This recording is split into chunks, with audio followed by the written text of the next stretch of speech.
Veteran Salute is sponsored by the Devon James Injury Lawyers. Becoming a Marine is all this week's veteran wanted to do. He joined the Corps as soon as he could. KSN's Jason Lamb shares his story on this week's Veteran Salute. Jim Culver didn't expect to return home when he left for Vietnam in 1966, but he went anyway, was shipped to South Vietnam and was assigned to Marine Operations Squadron 6, or VMO 6.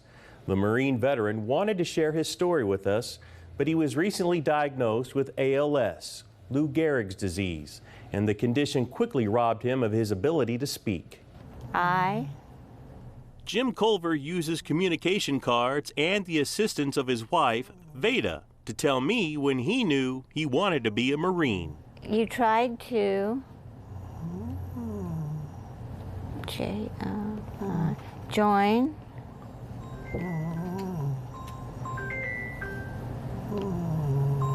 at 13? Wow. Oh my gosh.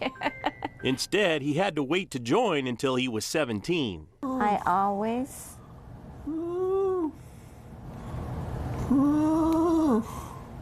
wanted to be a Marine. Culver arrived in South Vietnam and joined VMO 6, which provided air support out of Ki Ha Airstrip in Chu Lai. He was a door gunner on Marine Hueys that provided unarmed medevac helicopters with 24-hour air escorts. Culver's son, Jake, helps tell his father's story. He was on missions where he was in the lead helicopter and the tail helicopter got shot down. And he was on missions where he was in the tail helicopter and the lead helicopter got shot down. But he always gave credit to God that he made it back. His unit's call sign was Klondike, and in over 18 months of battle, Culver survived 300 combat missions and was awarded 15 air medals. He did not expect to come back from Vietnam. My mom told me recently that when he left for Vietnam, he considered himself already dead.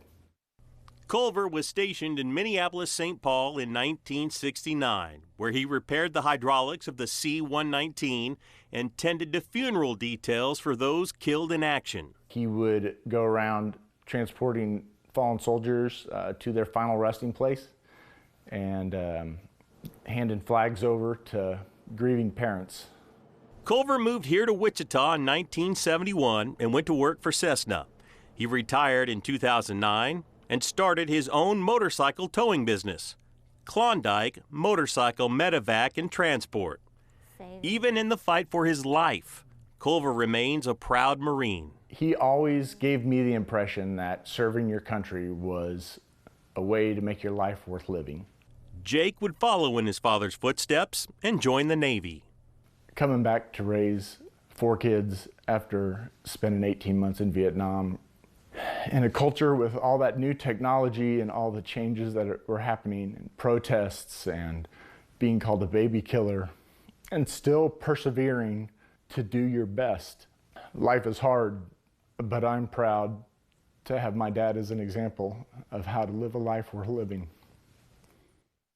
All 3 of Culver's sons joined the military. Jake served 7 years in the Navy, Jason, the Air Force, and John, the Army and Air National Guard. Culver and Veda are planning to attend a VMO 6 reunion in Florida in October. Here for you, Jason Lamb, KSN News 3. On behalf of Devon James Injury Lawyers, we're honored to recognize Jim Culver, who served our country during Vietnam. Helping Jim accept his recognition this week is his wife, Veda. Jim and Veda, thank you so much for the service. Thank you for having us, and Jim wants to thank everyone involved in bringing him here, and he's so grateful and so thankful. Veteran Salute is sponsored by the Devon James Injury Lawyers.